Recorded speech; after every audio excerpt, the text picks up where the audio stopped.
Welcome everyone to another episode of Jasmine's First Impression Sports Talk. Tonight we have a great show. We're going to be talking about Gronkowski's retirement and Draymond Green's criticism of every analyst in the game. So let's get started.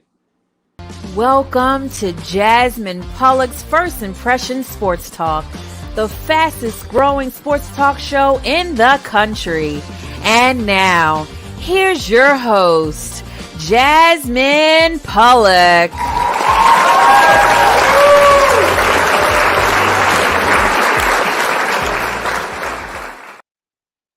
Welcome back to Jasmine's First Impression Sports Talk. And before we get started, I just want to talk about my website. If you guys want to be a part of the show, if you guys want to leave comments and keep up with what I'm doing, you can follow me and go onto my website at jasmineonsports.com. I'm really excited about it. It's a new addition to everything that I'm doing. So if you want to keep up and stay involved, there you go, jasmineonsports.com. So let's bring in Dad and Jeremiah.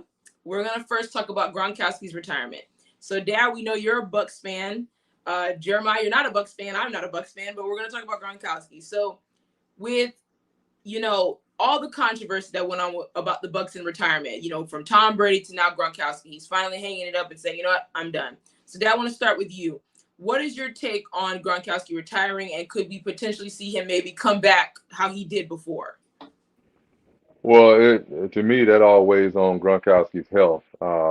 He has a extensive documented history of major injuries, and it just takes a lot at his position to come back and play at a high level, which he has for all of his career. I think that the fact that he didn't come back to play with Tom this year, this may be it, because I don't see him coming back to play for any other quarterback. And I don't even know if there's any other there's many other quarterbacks that's going to give him the production that he's accustomed to. So I don't see him coming back. And if you look at his career, he's definitely a first ballot Hall of Famer. He's got just about every record you can have as a tight end. And his career wasn't, not as long, but he's got Super Bowls. He's got touchdown records. He has everything. So I think it's actually a good time for him retiring. He's still young, and I think he has a career. If I'm not mistaken, before he did some broadcasting. And I think he has a career now because he has a really wonderful personality. So I look forward to seeing what his next endeavor is going to be. Yeah, so, and Jeremiah, being that my dad mentioned that, where do you place Gronkowski on the all-time tight ends list? Like, where do you have him at?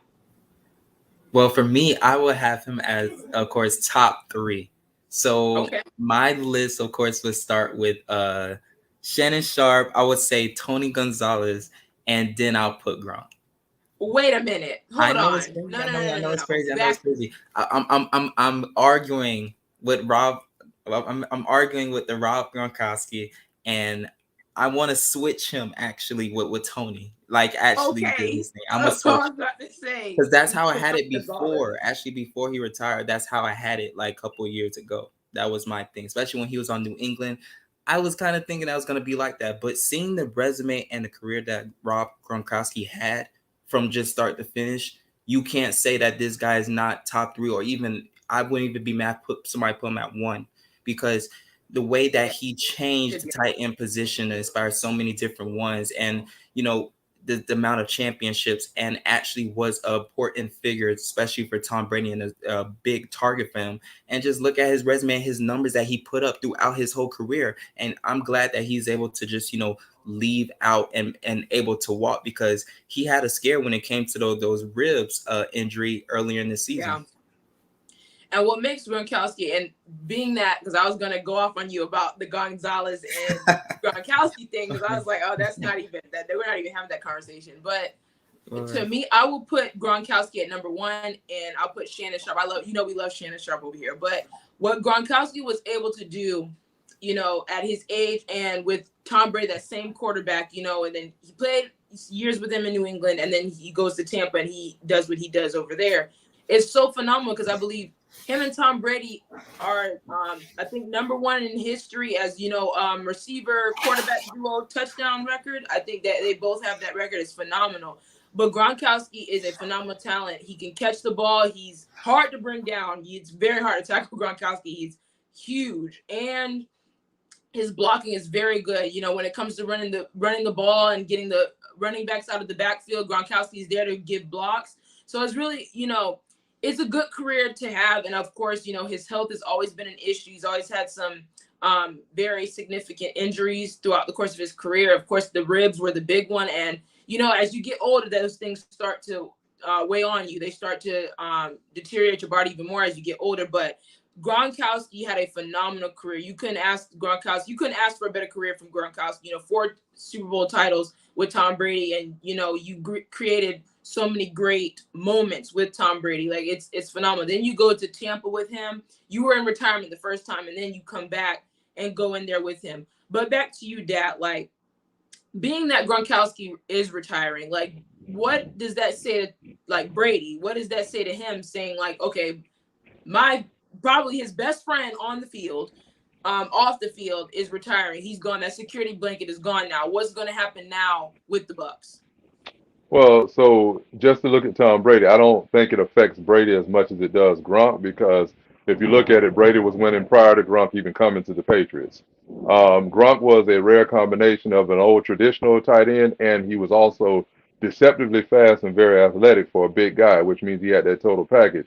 But Tom is a guy that once he masters the system, it's all in putting the right pieces in place. And I think Tom will just hit his stride. He's going to have very good tight ends. He's going to have, I believe Godwin's going to be back at some point this season. Evans should be healthy this season, and then they have some other additions off season. So I don't think Tom Brady's going to miss a beat. My number one thing would be is to focus on what the Bucs are going to do defensively this year. But Tom Brady's going to be just fine. Tom Brady has done this for over 20 years now, more Super Bowls than anybody in history. And the Jordan and Tom Brady conversation, I still think Jordan's the GOAT of sports, but Tom Brady does have 7 rings. In football, I think it's a much more difficult sport to get those rings in. So I don't see Tom Brady having any issue, and I think this is going to be probably, in my opinion, one of his best years this year. That's bold predictions. Jeremiah, what do you think? Do you think Brady's going to miss Gronkowski? Oh, as for a bailout, for a pass out. Not saying like in a bad way, but Gronk is just his guy. Like, he knows Brady more than anything. Know that I'm get to my sweet spot. Don't worry about it. I'm going to get open. I got you. And I know a small part of Brady is going to miss that at the beginning of the season. But I know that in the back of his mind, he saw how last season went with Gronk, and he knows that he's going to transition into retirement, and it's time for Brady to just continue. Yeah, also, like you mentioned, I believe Brady's going to miss him because he is. That has to be, I would say, what they were able to accomplish. That was Brady's like glue right there. That was his security blanket. If nobody else is open, Gronk is somewhere down the field, somewhere open down there, and he finds a way to get the ball to Gronk. And Gronk was very, very reliable. He's a very reliable source for Brady.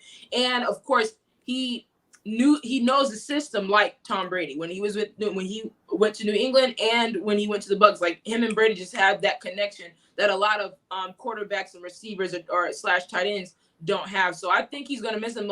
But I still think it's Tom Brady. He's still going to be able to find people and get open and still produce big numbers and create passes and go down the field and score. I think I don't think he's going to have a problem with that. But Gronkowski that was his guy, So it's phenomenal career, Gronk. Congratulations on your retirement. We don't want to see you come back because we don't need more of you guys destroying people. But we're going to go to a quick break. Before we go to a quick break, if you want to keep up with me, you can always go on my website at jasmineonsports.com. You can be on the show. You can keep up with a lot of my shows, the past shows, if you missed it. And we're going to hear from our sponsors, Rent the Runway, The Smoke Shack, and Fall from the Sky. We'll be right back for more sports talk.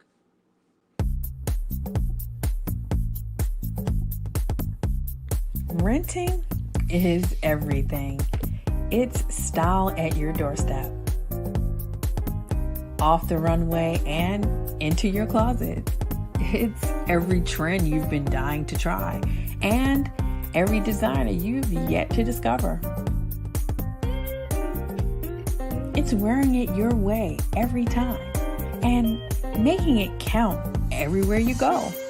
It's never worrying about what to wear because something new is always coming your way.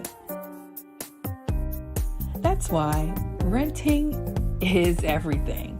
New styles, top designers, all for a flat monthly fee. Start your subscription at renttherunway.com.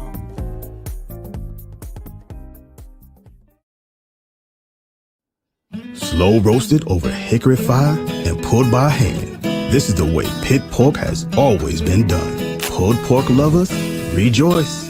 The smoky old days are back at the Smoke Shack.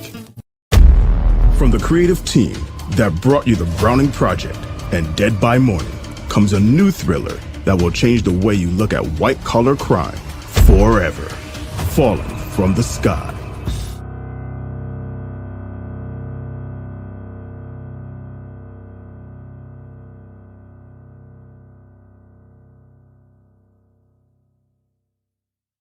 You're watching Jasmine Pollock's First Impressions Sports Talk. Be sure to join Jasmine every week for great conversation on the NBA, NFL, and a wide variety of sports topics. To see past episodes of First Impressions Sports Talk, go to YouTube and search First Impressions Sports Talk. You can connect with Jasmine on LinkedIn by searching Jasmine Pollock. And now, back to more First Impressions Sports Talk. Welcome back to more First Impressions Sports Talk. And the voices you heard from those sponsors was Kelly Johnson and Dion Hunter. And if you want voiceover work done, you can contact Leon at theleonthomasgroup.com to get voiceover work done. And if you want to keep up with me, Jasmine Pollock, when it comes to sports, being on the show and keeping up with a lot of my videos, you can go to jasmineonsports.com. I'm really excited. I want more people on here. I want to hear your thoughts and your concerns and just speak sports. So let's bring back everybody. We're going to talk about Draymond Green, this guy right here. Jeremiah, we're going to start with you. Draymond has been going off on the internet. He's been going off on people, all the sports media personalities from Kendrick Perkins, Skip Bayless, everyone. What is your take on Draymond? Do you agree with him?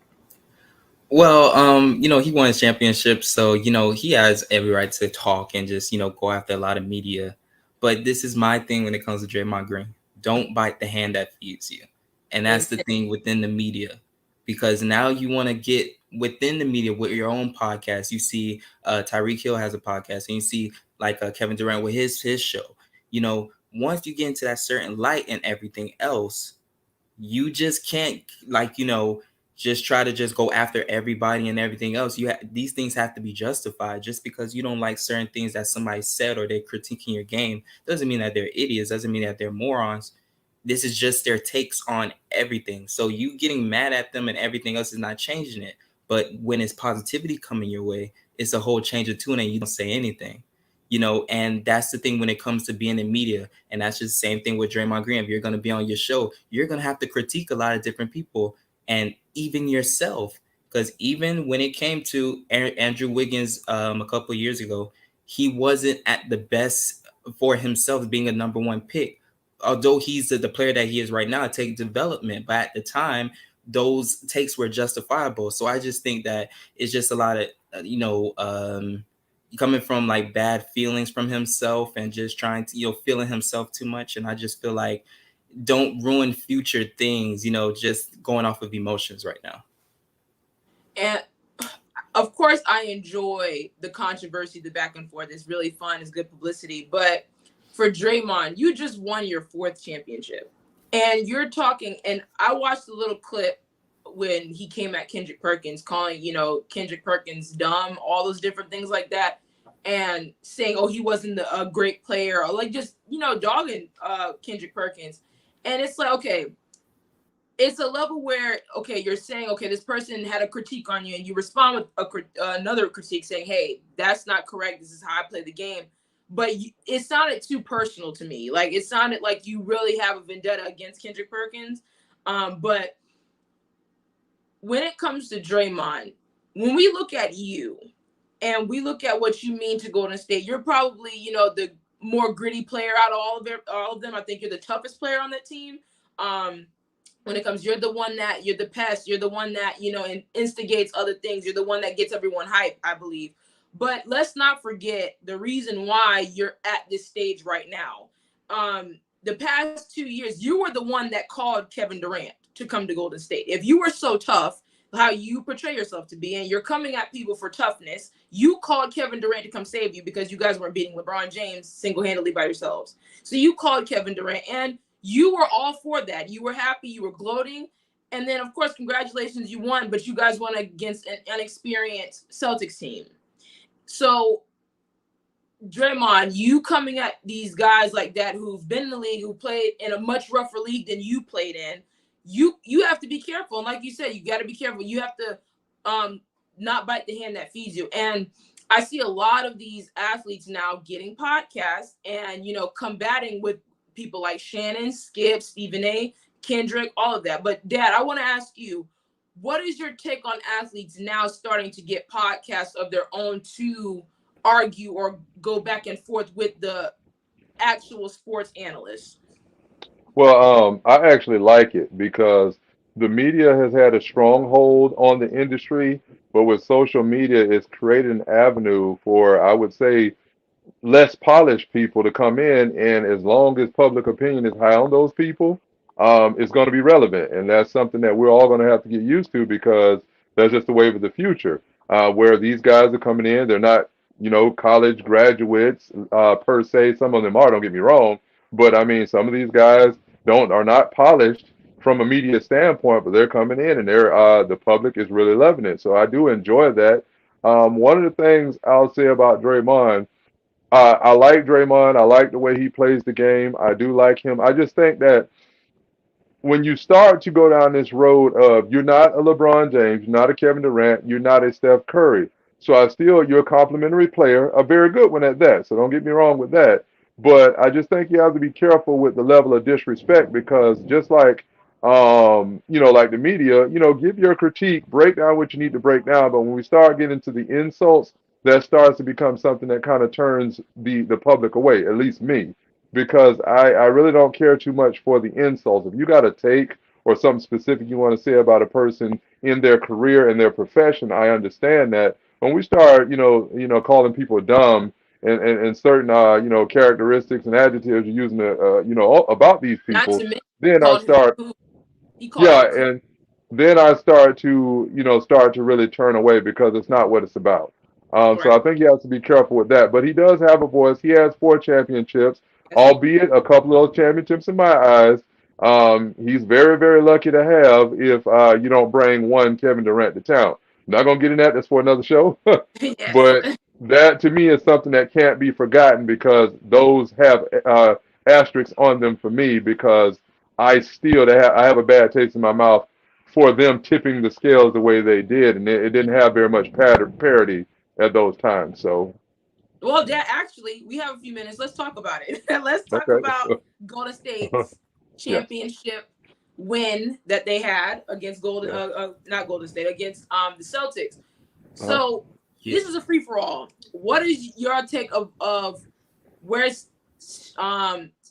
Steph is, where Golden State is in their dynasty, where do you guys place Golden State as, dynasties? When we look at the Bulls, the Lakers, the Celtics, what is y'all take about it all? Well, real quick, my thing is it's kind of hard for me to call them a dynasty when they didn't do it with the original big three that they had. It's a dynasty when you have Klay Thompson and you have Steph Curry and Draymond. Now we're talking about, but when you added Kevin Durant, now you got a couple rings. That was another superstar. I mean, a top tier athlete that you brought into a team that already broke the NBA single season record the year before. Yeah, and to me, that was very cheap to me. Now, that's just my opinion. There's other people that'll love it or whatever. But I think that you lose parity when you do that. And I think that those 2 championships, there's an asterisk for me because nobody was beating that team. It was just, I mean, Durant was too efficient. Klay Thompson and Steph are very good shooters. So for me, that kind of killed those two champions to me. I don't see them. And a lot of Exactly. people like to say, "Oh, that's what LeBron did." Well, LeBron didn't go to a team that was winning at that level, so No, that kills that Exactly. argument for me. It was an experiment with Golden State. It was an experiment, but you kind of knew what you were going to get. So that's those championships to me. Steph is at the top shooter wise. He Got to give is. him that. But when Mhm. you start talking top five, all that, I can't give him that based off how those wins came about. I just don't respect. I'm not saying I don't respect Golden State, but it's hard for me to give them like, oh, they are a great, phenomenal dynasty, compared to the dynasty we've seen in the past. Like you would have never seen. This is going at Kevin Durant. You would have never seen Michael Jordan go to the Pistons. You would have never seen that. So, and you could say LeBron. You wouldn't see LeBron go to the Celtics, even though the Celtics were, him and the Celtics battled it out for some years. You didn't see him go to the Celtics. When Durant went to Golden State, that single-handedly changed the course of NBA history. We would be right. having a different conversation right now if Durant hadn't gone to Golden State, because I think LeBron would have won 2 of those championships again. He would have won. I think he would have three-peated. Yeah, because I how those genuinely matchups would have been against both of exactly. those. We just wanted to just see those matchups. Okay, you won one, I won one. How was the third time around was going to be? That was Yeah. the big story right there. And Absolutely. just for Golden State, you have a lot of teams to go against when it comes to the top 10. You got to mention the Yes. Spurs. You got to Not mention better than Spurs. Larry Bird's Pistons. Boston, the Celtics. Not better. The Lakers with Shaq and Kobe. Nope. You have the Heat, and we can go No. Don't on and forget on. The about Pistons MJ and are the right Bulls. there. MJ and the Bulls. MJ and the Don't Bulls, forget of about course, they're MJ and the number Bulls. one on that list. You could They go did back multiple times. further. You could go back further to the Magic with the Lakers. You could go that route. There is no Warriors. They're a good team. They're a phenomenal team. Of course, Curry and Clay, especially Curry, single-handedly changed basketball with his shooting. But I just don't really. I can't even put. I told you guys this already. I cannot put him in the top 10, and I won't put him in the top 10. He's in my top 15, but they had a chance to try to make a name for themselves when it was 2019 against the Toronto Raptors. We've Yes. seen how that series went. Injuries or not, you have your players around you that need to step up. Curry had an okay series. Thompson didn't really show up that much, but he got injured at the end. And the other players wasn't to be found because they were so reliant on Kevin Durant saving them the whole time. Yes. And that's what breaks their whole team. You get what I'm saying? Yeah, and I just feel like when I look at Curry and Durant, I have not seen them carry a team. The way LeBron did for years, ever since he came in the league, LeBron's been carrying teams that shouldn't have been in the finals to the finals. I do not think Curry and Durant both are capable of doing that at all. I agree. Because Absolutely even agree. Durant, when you had Kyrie and Harden, and you couldn't get the job done. I get Kyrie's coming back. We heard the reports about 2 hours ago. He's coming back to Brooklyn, but what does that even mean? No And defense. I don't even know why they have them as the favorites. I don't know why Brooklyn is the favorites. I don't understand what you guys saw or seeing. They have not shown anything to me at all. I mean, you just seen right now with these last few championships, a lot of them are like turning the table differently because Boston, if they had a little bit more experience and a little more grit, they could have stole that series against Golden State, to be honest with you. The way Well, that Golden State was playing. speaking of Boston, I just got to add to that. So Boston was a superstar away from winning the championship. Yeah. And Jason Tatum, I don't know what stage. He's a young talent where he got really high hopes for them. This is a guy that was really close to Kobe before he left.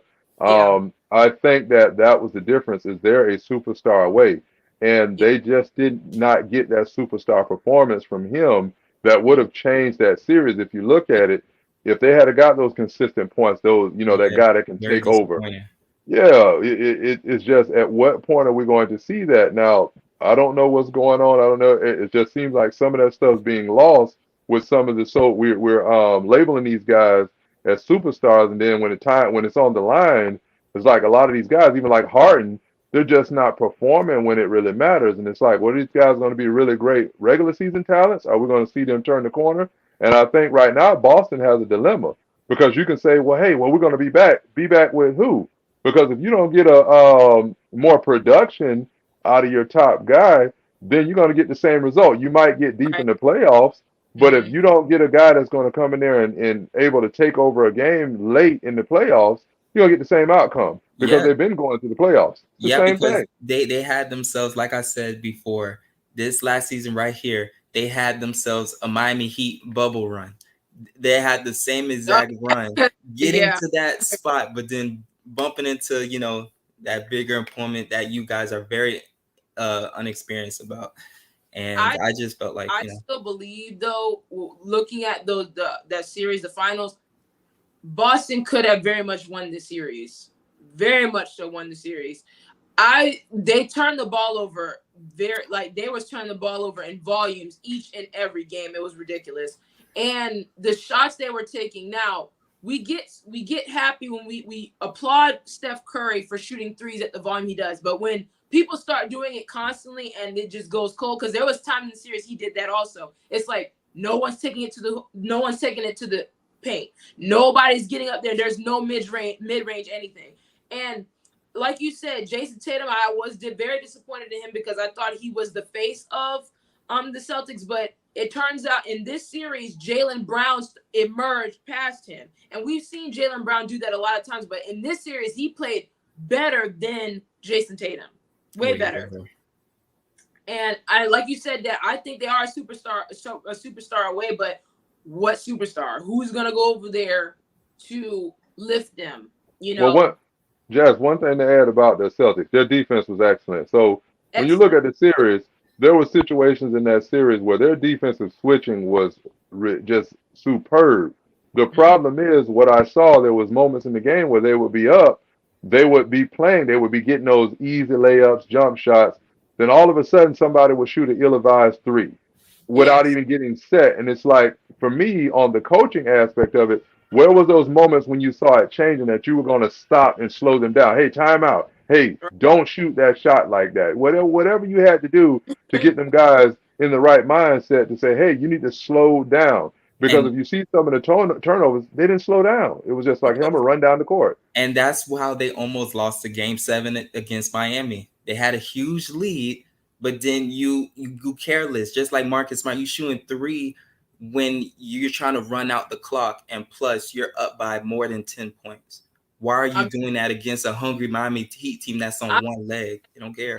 That shot still, I didn't forget about that shot. We remember. I think it was a good shot. Butler go for the win. He took it to the hoop and got fouled and went to the free throw line. Not shoot that 3 at that point. There was what, 16 seconds left? No way. But that's